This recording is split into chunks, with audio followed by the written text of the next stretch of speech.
roasted by the fire, since your tastes are so peculiar that you prefer cooked food. And then you will have a very good breakfast. Don't, please don't, begged the Tin Woodman. I should certainly weep if you kill a poor deer, and then my jaws would rust again. But the lion went away into the forest and found his own supper, and no one ever knew what it was, for he didn't mention it.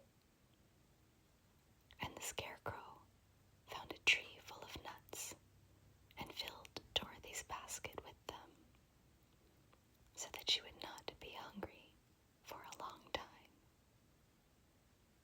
She thought this was very kind and thoughtful of the Scarecrow, but she laughed heartily at the awkward way in which the poor creature picked up the nuts.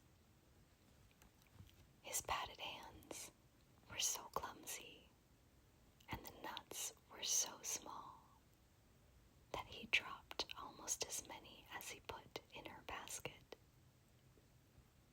But the Scarecrow did not mind how long it took to fill the basket, for it enabled him to keep away from the fire, as he feared a spark might get into his straw and burn him up.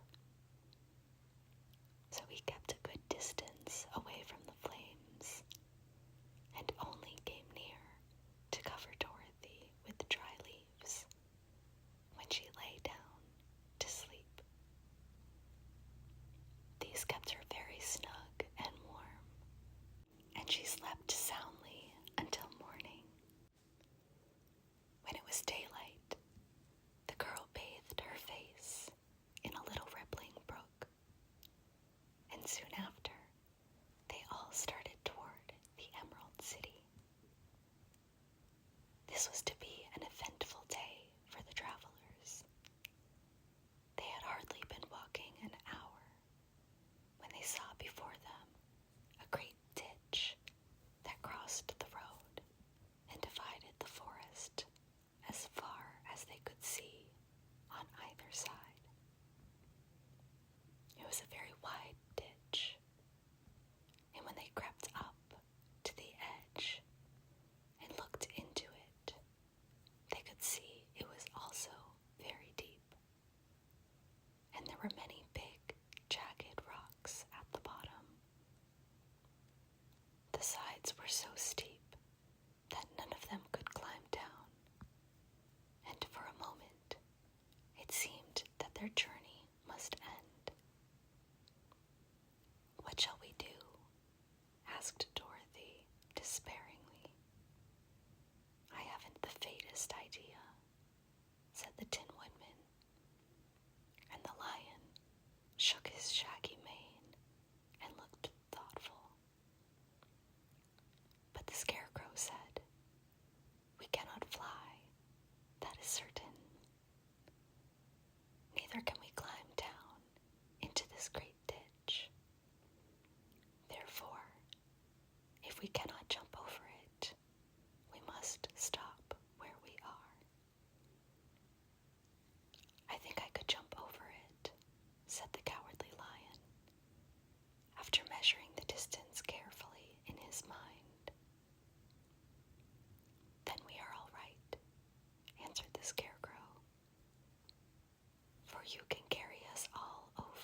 she were flying through the air. And then, before she had time to think about it, she was safe on the other side. The lion went back a third time and got the Tin Woodman. And then they all sat down for a few moments to give the beast a chance to rest. For his great leaps had made his breath short, and he panted like a big dog that has been running too long. They found the forest very thick on this side, and it looked dark and gloomy. After the lion had rested, they started along the road of yellow brick, silently wondering, each in his own mind, if ever they would come to the end of the woods and reach the bright sunshine again. To add to their discomfort, they soon heard strange noises in the depths of the forest, and the lion whispered to them that it was in this part of the country that the Kalidas lived. "What are the Kalidas?" asked the girl. "They are monstrous beasts, with bodies like bears and heads like tigers," replied the lion, "and with claws so long and sharp that they could tear me in two as easily as I could kill Toto. I'm terribly afraid of Kalidas." "I'm not surprised that you are," returned Dorothy. "They must be dreadful beasts." The lion was about to reply when suddenly they came to another gulf across the road. But this one was so broad and deep that the lion knew at once he could not leap across it. So they sat down to consider what they should do. And after serious thought, the Scarecrow said, "Here is a great tree standing close to the ditch. If the Tin Woodman can chop it down so that it will fall to the other side, we can walk across it easily." "That is a first-rate idea," said the lion. "One would almost suspect you had brains in your head instead of straw." The Woodman set to work at once, and so sharp was his axe that the tree was soon chopped nearly through. Then the lion put his strong front legs against the tree and pushed it with all his might, and slowly the big tree tipped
were two of them, and only one of him.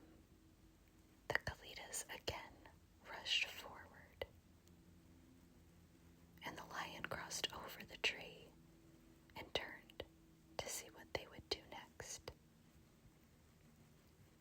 Without stopping an instant, the fierce beasts also began to cross the tree, and the lion said to Dorothy, "We are lost, for they will surely tear us to pieces with their sharp claws.